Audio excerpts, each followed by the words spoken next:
Okay, I'm gonna go get started. So, first of all, I'm Alex. I'm the owner of Coppermine Fieldhouse. I really appreciate everyone being here. I've got a lot of my staff here, some community partners with us, some customers with us, and those sort of things. So I just wanted to touch base briefly about who we are and why we want to talk about where we are with this pandemic and the COVID-19 shutdown.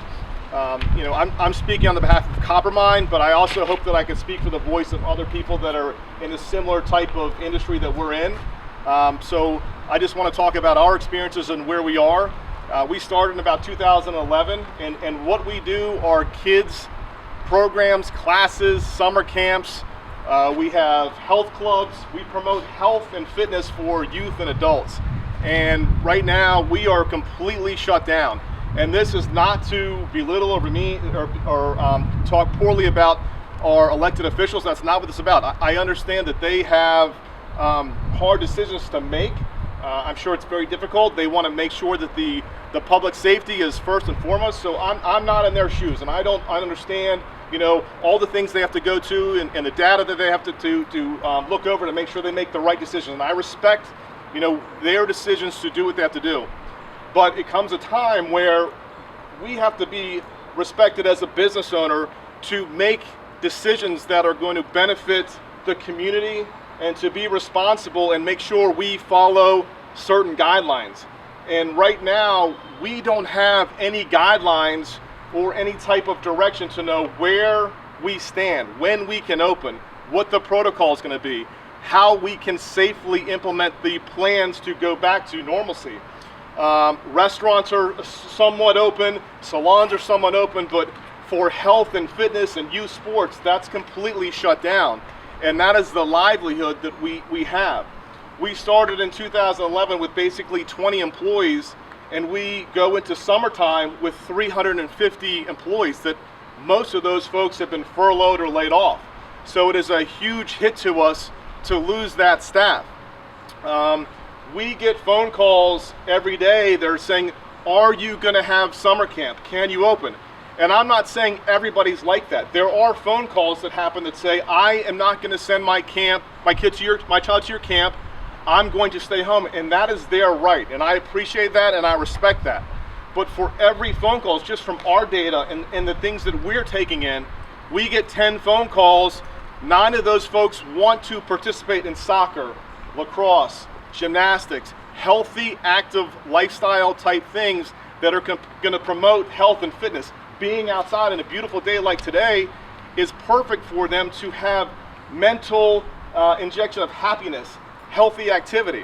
We do get the phone calls where parents are nervous. They don't want to bring their child, and that is their decision, and I completely respect that. But we have to respect the decisions of our parents and our families that do want to engage in some type of healthy environment for their children. We have an amazing staff. A lot of them are here. We have our lacrosse directors, our soccer directors. We've got our health club folks, personal trainers, fitness directors. They're here because they understand what we're trying to do. We are all ready to go back to work. We just need to have the guidelines to show. I've had so many of my staff go to our fields outside, spaced out. They have filmed, they've diagrammed, how are we going to open this up? We have spent hours understanding how we can do this safely and efficiently and effectively.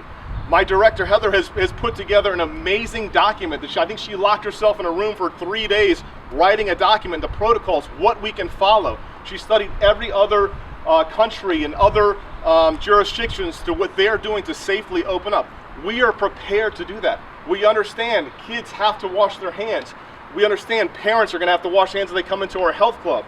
The problem that we have is, and I don't belittle other corporations, Walmart, Target, Home Depot, Lowe's. I shop there. I'm not going against what they have. But the average Home Depot and the average Walmart is 100,000 square feet. This building right here is 82,000 square feet. They probably employ more people in that store than I'm going to have coming in here in an hour.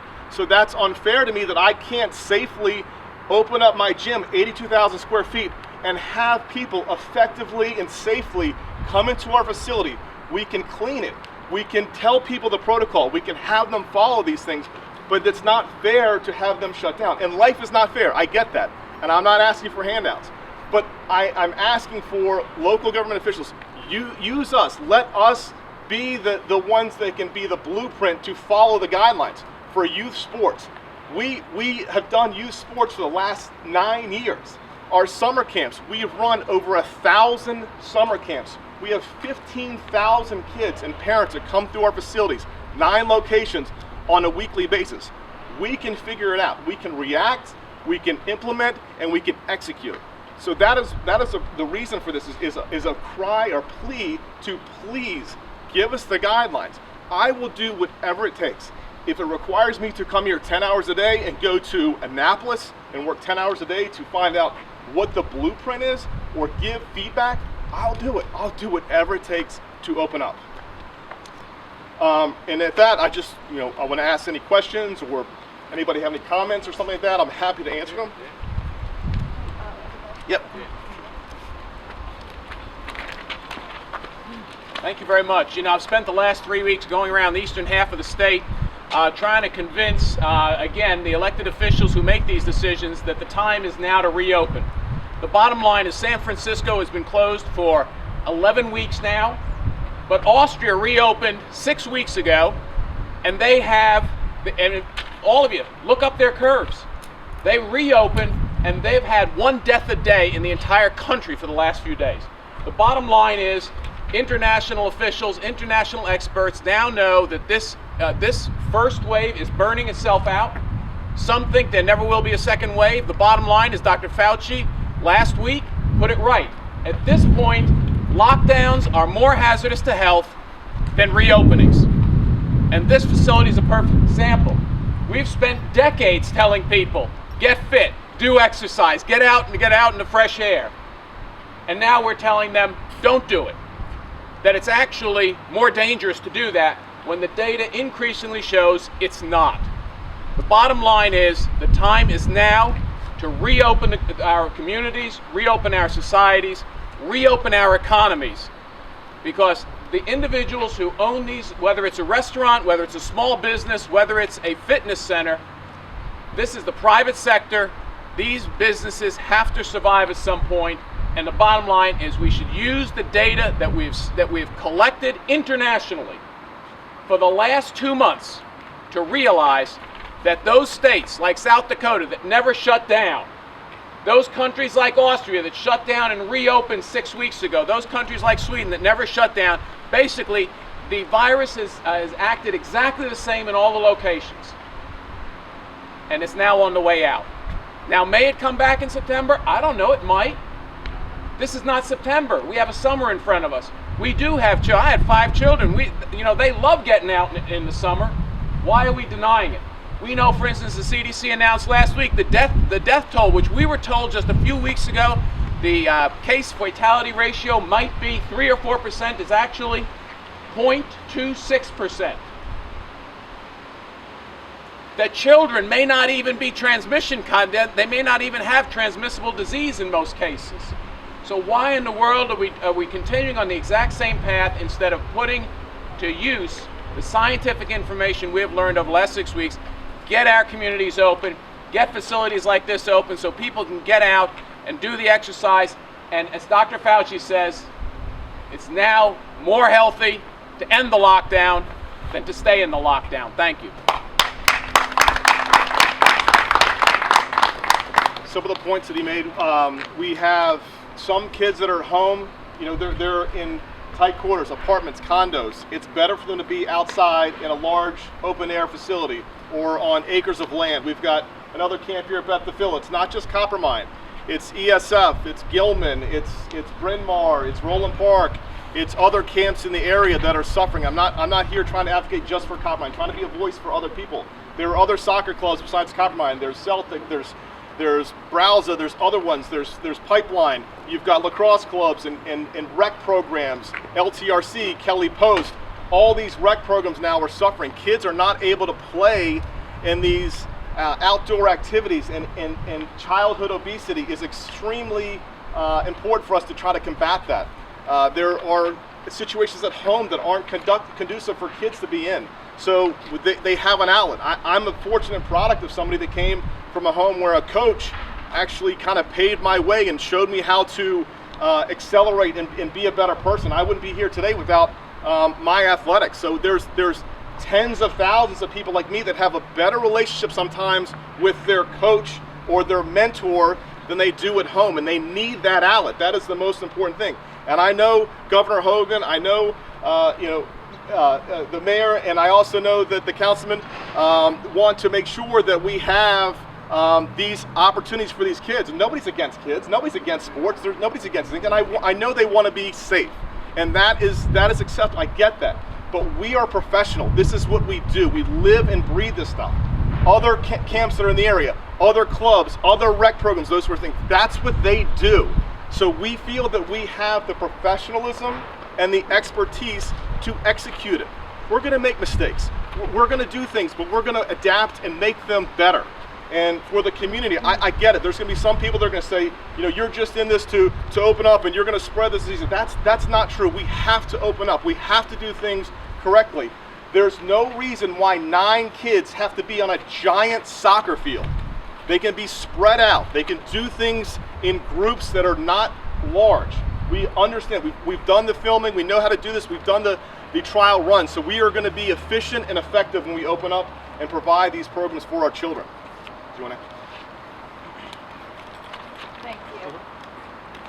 Good afternoon. Thank you. I'm Delegate Szeliga, and I want to thank Governor Hogan for his leadership over this COVID pandemic. And as we're moving into phase 2, which I hope this week we'll see Governor Hogan moving Maryland into phase 2, I'm asking for a smart, a safe, and an equitable opening of our state and all of our counties. We look around and see Lowe's and Home Depot and Walmart parking lots packed, and yet these small businesses who put everything they have on the line are closed. We're looking for guidance on summer camps, not just here, and thank you for all you're doing to serve our children, but as parents go back to work, it's important that we have guidance on summer camps to allow them to open, swimming pools, other outdoor activities, and restaurants where we look at surrounding states where we're able to look at that as well. So a safe, a smart, and an equitable opening of Maryland as we move into phase 2, and I'm sure Governor Hogan will do that. I'm asking County Executive Olszewski and other county executives to embrace that as they open their jurisdictions also. Thank you. Does anybody have any questions at all? Yes. Yeah, I do. Can you pronounce your last name? It's Jacobs, Jacobs. Okay. Can you tell us exactly what you're asking for? Are you asking to reopen, or are you asking for Dr. Salmon to give you guidance on what it should look like and when it'll happen? It's a great question, so I appreciate that. So we're asking that not just Coppermine, but other camps in the area. Bethel is still running, JCC is still running. We're asking that we be deemed essential, because as parents go back to work, they're not going to have a place to put their children. They can't keep them at home. There might be at-risk situations where they need to get out and go to a camp like ours. So we're asking that the governor deem us essential, and furthermore, we have to have some guidance. Our summer campus is supposed to start this Monday coming up. There's no guidelines. We have nothing to follow, and it's very difficult to lead and to make decisions. We've literally cleaned our pools, we've redone our restrooms, we've cleaned the facilities, but we don't know if we can open. And I just need that guidance that says, you know what, we're going to open at this date, or this is the timeline to get there. So if your first ask is deem us essential so we can open, and if you can't get that, at least give you a timeline. Well, at least do you know which phase you fall under? We would fall under phase 2 right now, and unfortunately that's going to be way too long for us in other camps to survive to do that. And you're looking for when phase 2 happens, what is that supposed to look like for us? You haven't Correct. had those guidelines. Yeah, I think we should be in phase 1. I think children's activities, summer camps, camp programs should be deemed essential. If you can go into a liquor store and go to a grocery store and go into other areas that potentially are more at risk than ours, then I think that we should be there. The difference between us and going to, and again, I'm not begrudging Home Depot, Lowe's, Walmart, they're great. They're great for the economy. All of my staff knows every person that comes into our building. We have we see these folks 9-10 months out of the year. We see them all the time, so we have a relationship with them. They trust us. They trust what we're going to do. When we tell them we're going to clean, we're going to clean. When we have protocols, they're going to listen to our protocols. They will follow what we do. We have an amazing staff, an amazing group of customers that love what we do because we built that relationship with them. So it's not just a random customer coming in that we don't know. We know them. We can talk to them. Hey ma'am, I'm sorry, can you go through this line here instead of this one? Can you please use the washing station? Those sort of things that we have that no other place has. So. Okay, and can I ask a little bit about how camp will be different this year than it had been pre-pandemic? Right. We totally don't know because we don't have the guidelines yet, but from what we've done, and Heather's done the research and put together a great packet, it's going to be groups of 8 or less. And for us, that's not that far off. For the older kids, it might have been 10, so we'll probably lose 2 in that group. Washing stations outside. We understand that. They're going to have to wash their hands every time they come in the building. There's going to be protocols for pickup and drop off. Parents aren't going to be allowed in the building. On Monday, typically parents would come in, they would drop off the first day of camp. That's probably not going to happen. We've got protocols to check for temperatures as they come into the building. So these type of things are going to be in place that we would outline. We have it already written. We are ready to go. I've given this to our risk management team who said, oh my gosh, this is amazing. Can I use this for some of my other clients? We have it done. We're ready to implement. We just don't know where we're going to fall and when we're going to open up. So.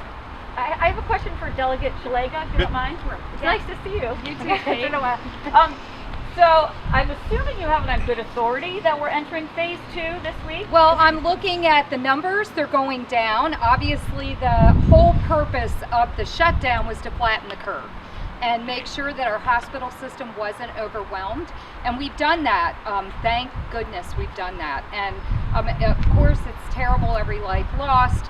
And we do see hospitalizations declining, and it's been a steady decline. So I think common sense would tell us that we're going to be moving into phase 2 soon. And other summer camps I've talked to, just like Coppermine, they're doing the same thing. These summer camps and other businesses are ready to open, nail salons.